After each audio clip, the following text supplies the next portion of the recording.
On this episode of Travelogue, we're heading to the East Coast as we take on the architectural gem that is Qingdao.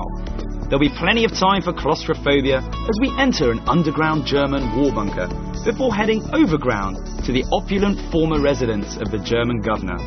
We'll be taking you on a stroll around the leafy suburbs of Badaguan and introducing you to the wonders of the Russian villa known as Hujiaolo before hitting the waters for some sailing lessons. So enjoy!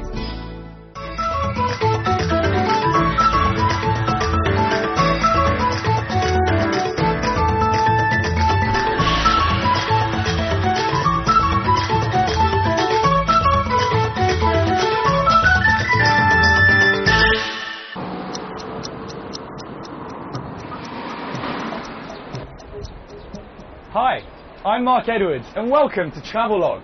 I've taken a brisk 45-minute flight east from Beijing to the coastal city of Qingdao, arguably the home of beer in China. I've been told that it has a fantastic blend of European and Chinese architecture, as well as being an extremely popular seaside holiday resort. So let's go and explore. Qingdao's Liuting International Airport is situated 30 kilometers north of the city, and you can take a swift 20-minute bus into the city centre. Straight away, you'll get that I'm on holiday vibe, even if you're not. That's thanks to the breath of crisp sea air that greets you as soon as you arrive in Qingdao. At first sight, you might be forgiven for thinking that you can't possibly be in a port city in Shandong province in East China. As you emerge into the city centre, you'll get the distinct impression that you've got off at a 19th century Bavarian village. With its German legacy almost totally intact, Qingdao prides itself on its unique appearance, and some even go as far as calling it China's Switzerland.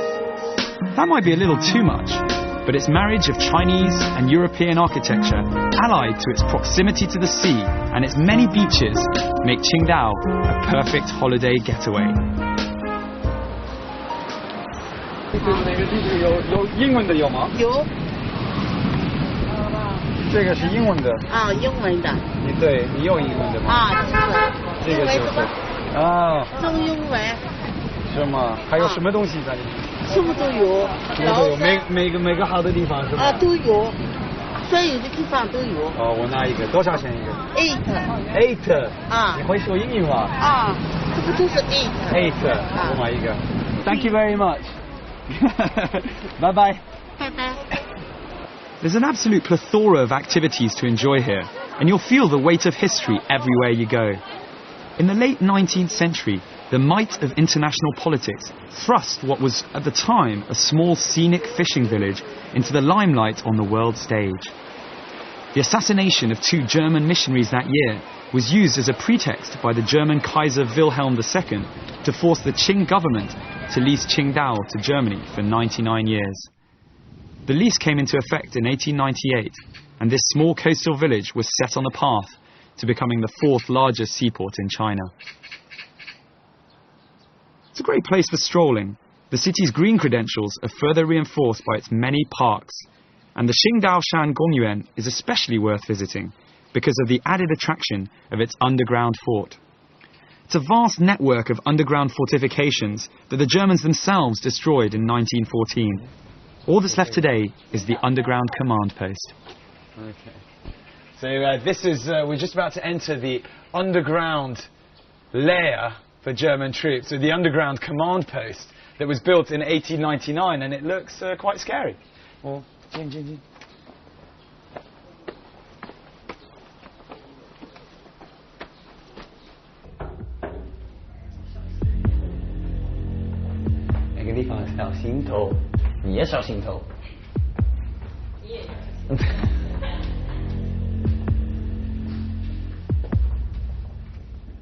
It's a thoroughly enjoyable visit, as you're literally thrust into the front line in a claustrophobic, hands-on experience guaranteed to appeal to all ages.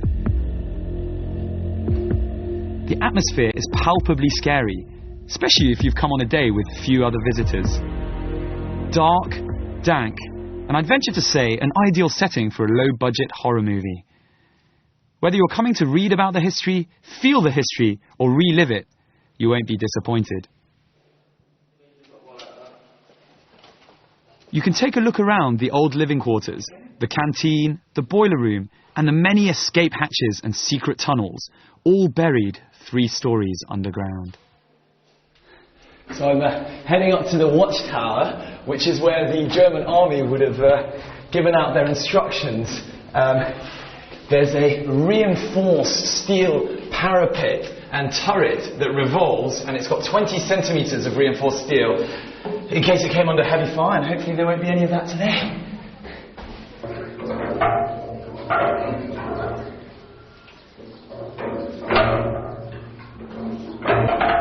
Ni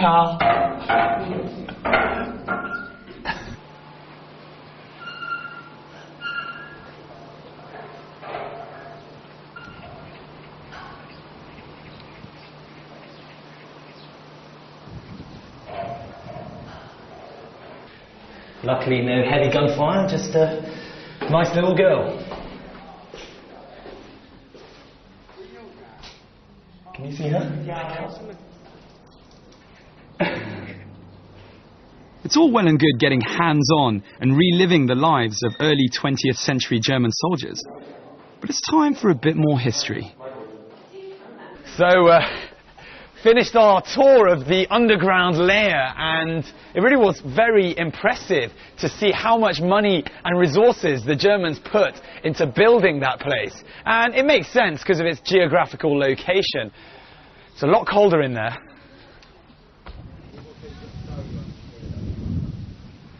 The Qingdao War Museum highlights the main players from this period of history through exhibits such as Japanese, German and Chinese guns, parchments, documents, testimonials and photographs. At the time, Qingdao made an ideal deep-water base for the German Navy, and it was protected by a 2,000-strong garrison. But the Germans weren't the only ones to appreciate Qingdao's strategic importance. The city was the object of an international tug-of-war when Japan, anxious to acquire a foothold in China, spotted that Germany's influence in the East had weakened due to the events unfolding on the battlefields of Europe.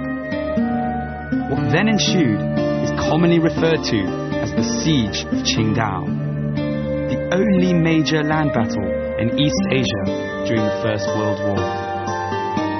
Then, in 1919, much to the fury of the Chinese, Qingdao was ceded to Japan under the Treaty of Versailles. This led directly to the outbreak of the May the 4th movement, a crucial event in the formation of the national Chinese consciousness.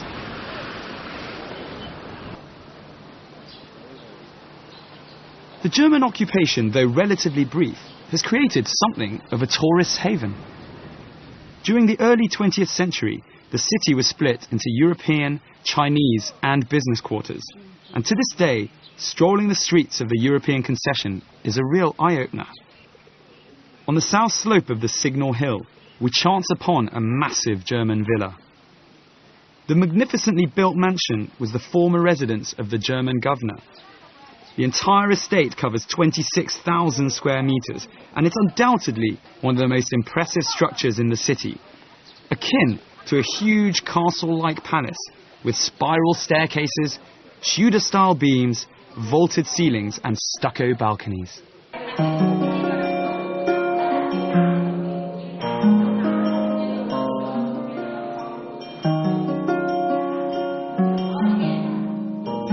There was no extravagance spared in its construction, with much of the materials shipped in from Europe. In many ways, it reminds me of the stately homes that you can find dotted around the United Kingdom, with their large entrance halls, lavish paintings and opulent decorations. Used by Mao Zedong in 1958, which is incidentally why it wasn't damaged during the Cultural Revolution like many of the other foreign buildings were, the mansion is now a hotel cum museum. You can take a look at the very room used by the chairman, which has been left exactly as he liked it, with hard mattresses, soft couches and lots of spittoons. These days, you'll also be able to find different exhibitions that take place in the gazebo, such as a photographic history of Qingdao, which was on when we were there.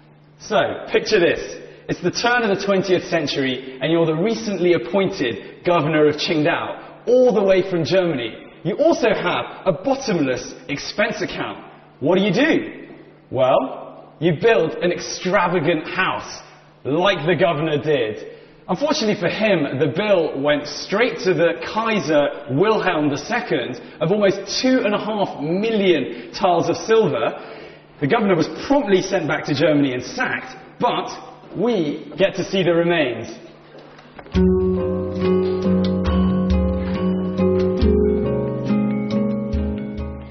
Right, let's see what almost 2.5 million tiles of silver can get you in 1903. And one of the main questions I'm sure you're wondering is, how many rooms in this whole building? Well, 30 big rooms. And some of the few facts that I've learnt here, if you have a quick look, that is probably just a normal fireplace to you, but adding in the fact that there are 30 rooms, each fireplace in each room is completely different. Let's have a look around. And all of these chandeliers up here, if you have a quick look, all of these chandeliers up here are all different as well. And they still remain. They're exactly how they were. Obviously, the light bulbs have been changed, but they're exactly the same as they were 100 years ago. And we've got some great views on the outside. I almost feel like an estate agent right now. This is the former governor's bedroom. And you can see over there is a single bed. And these would have been the inhabitants of the bedroom. I assume that must be the governor. And that's the tour of the house.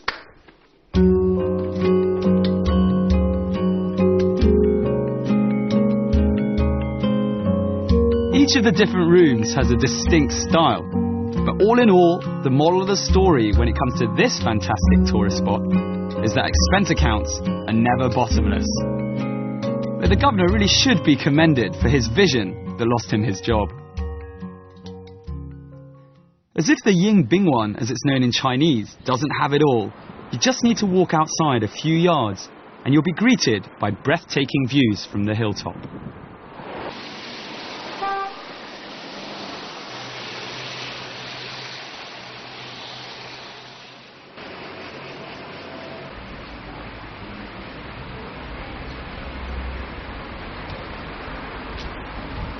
So at the very end of the 19th century, Qingdao was ceded to the Germans after their leader, Kaiser Wilhelm, had kept his eye on it as he thought it would be a strategic location for them in the east. Now, they were only here for around 15 years, but the mark that they made then can still be very seen now, as you can see with the building behind us. Whilst you're in the mood for strolling, there's no better place than in and around Badaguan, whatever the weather. It literally means 8 passes.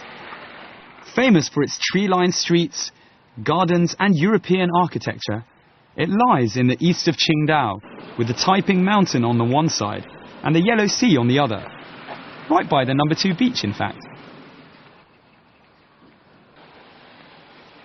For anyone who's into leafy suburbs, this part of Qingdao is a real treat.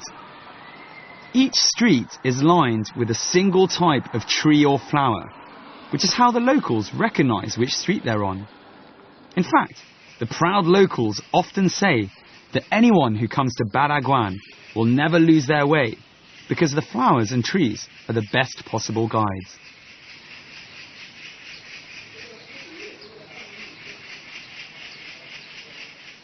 Badaguan is basically a conglomeration of several crisscrossing roads. The 8 roads are all named after 8 strategic passes on the Great Wall, in and around Beijing. You'll definitely get a gentle, quiet, suburban feel as you pass the 100 or so Western villas on display here. With its proximity to the ocean and its all-year-round sea breeze, it's easy to see why this area is chosen by so many affluent people as their home. There's a particularly high concentration of holiday houses here as well. So why not come in the summer and rent yourself a historic villa? You could say that it's a great area in all seasons, with its fragrant smells and shade from the trees, keeping everything dry and cool, whether it's raining or it's sunny.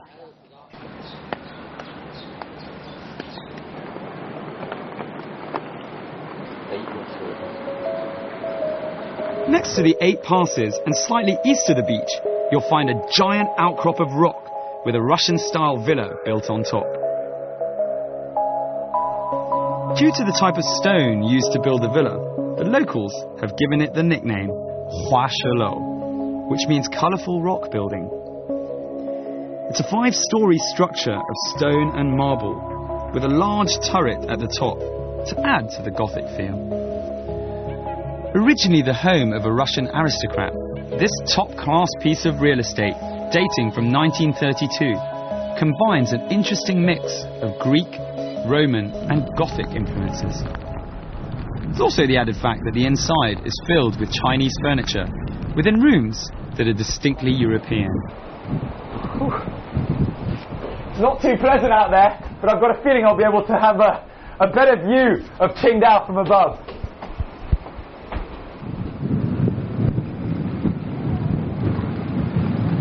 Well, the rain may dampen our clothes, but not our spirits. Let's see if we can find the secret passage that leads out directly from the house to the seashore. Or so I'm told. So, like any place on Earth, or most places on Earth, Qingdao, unfortunately, is not averse to the odd downpour and heavy wind like we've got today. That said, it does teach you when travelling to always be prepared, and in this case, reminds you of where Qingdao used to be as a tiny little fishing village, and they'd have to put up with diverse weather like this going out to get their food just for sustenance. Something you will really appreciate from up here is how even on good days, the waves come crashing down far more powerfully on the east coast than they ever do on the south. Which begs the question, would you have been man enough to go out on days like this? Even if your livelihood depended on it, like it did for the fishermen in the 19th century.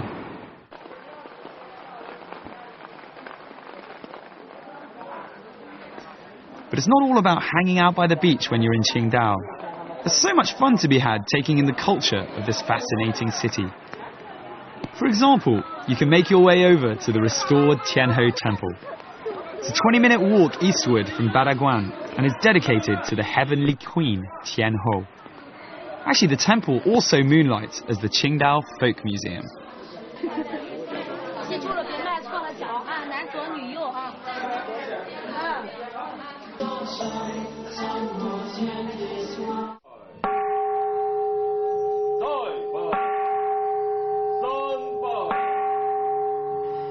You can take as active a role as you want here, but when you go through the doorway, just remember the Chinese saying, Nanzhou Nu You, meaning left foot first for a man and right foot first for a woman.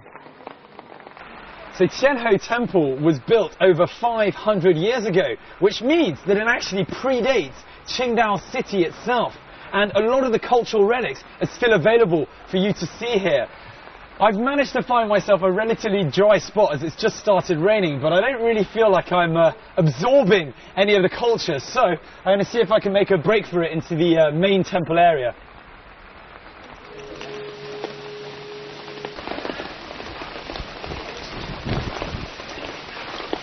Well, can't always plan for the best weather on holiday, and I've obviously planned very badly travelling today. However, I think it's quite apt that we've arrived at the Tianhe Temple in Qingdao, which is primarily dedicated to the goddess of the sea, Mazu, who would look after the sailors out on the coast. And I think on a day like today, they could probably use all the help they can get.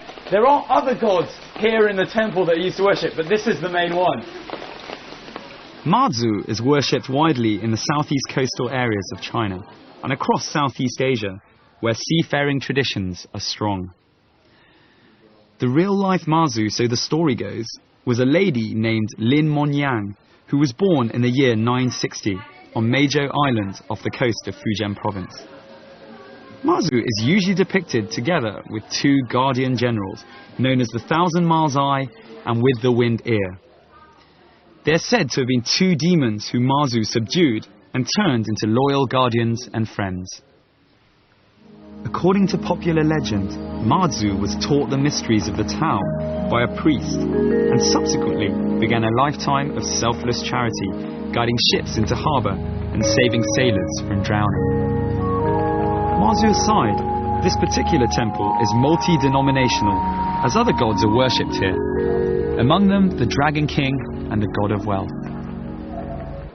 While safe in the knowledge that Mazu is looking over us, we decide to head on down to the harbour for some sailing lessons.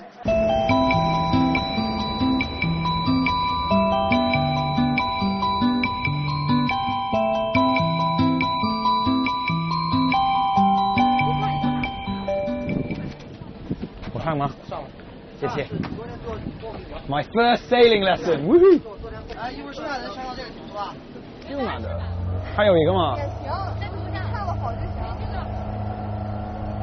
We're using the motor first to get out.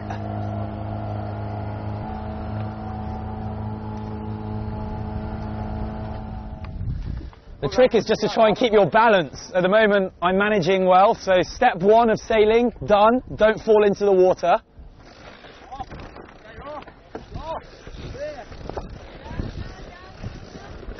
Woo! Engines off. Once the mast is up, you're ready to go.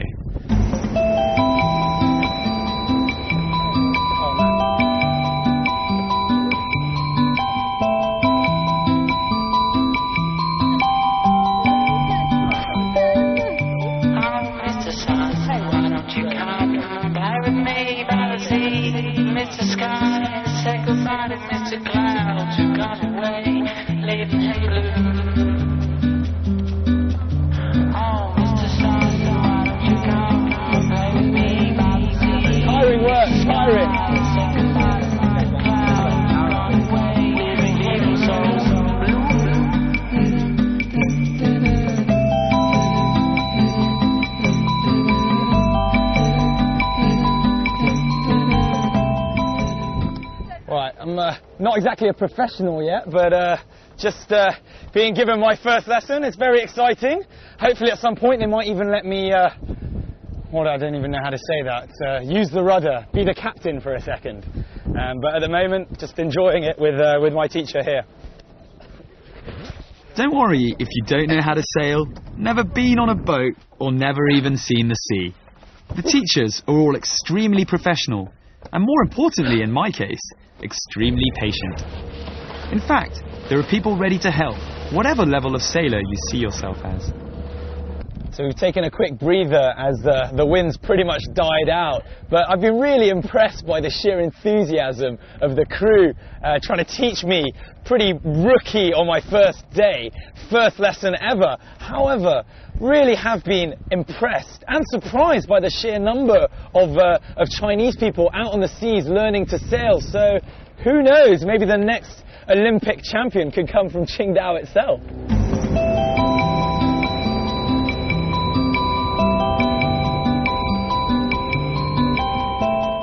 Qingdao was chosen as the site for the sailing competitions of the 2008 Beijing Olympics. The problem was, the city had no yacht clubs or sailing centres, so a 45-acre venue had to be created from scratch at a cost of $470 million on the site of a former shipyard. Despite sailing being relatively new to China, its popularity is burgeoning at an exponential rate. A fact clearly illustrated by the vast numbers of Chinese spectators that turned out for the Olympic events. This has helped the sport develop at grassroots level, as has the conversion of the Olympic facilities into a marina and sailing school for future Olympic sailors.